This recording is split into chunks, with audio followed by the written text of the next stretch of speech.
Kuzulu kwadise Bokembo Mayangi menamo Yanzi tusu Ositi fufu sitwalaka kumbanza yo Kumbanza yumbanza yampa Twina Kuzulu Oh Mayangi Cocus de Kasangulu Beseri Saba couleur mo école mais on couleur gaifweni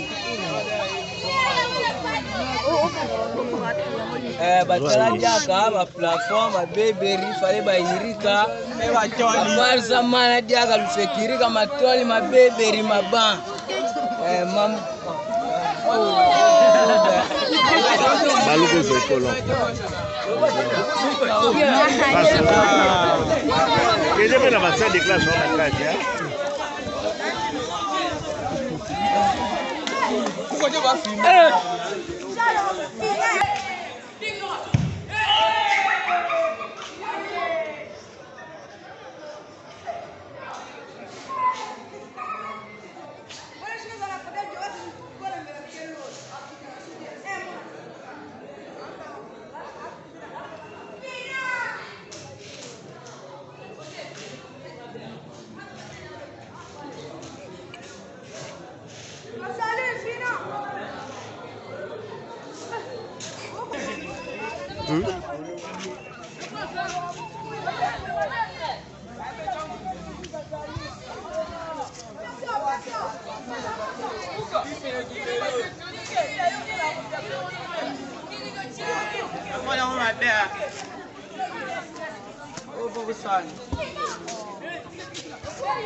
Mbomu sabu polo manase nitanga nga ku école institut Bamba Kamal boni bamboto si focus bese bese l'école be mo une école façon yena école ka yimboti cela si ça les imbizeni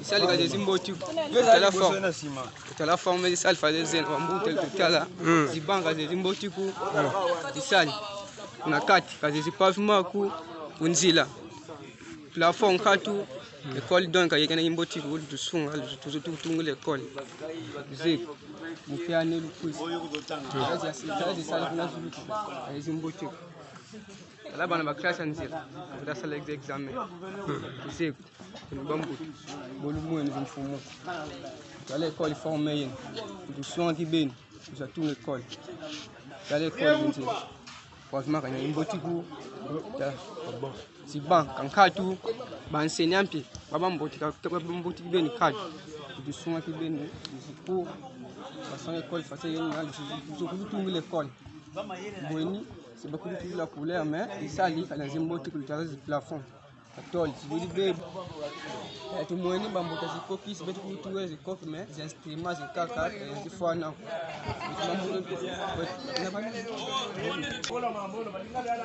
tu vas mbuta zine ko vasunga luyenda telefone façon yenda abele sistema basala ki salu ni mbuta zine ko luyenda vasunga basala betu ku sala l'école. Le monde n'est pas juste. Mais les valeurs morales s'imposent à tous les êtres humains.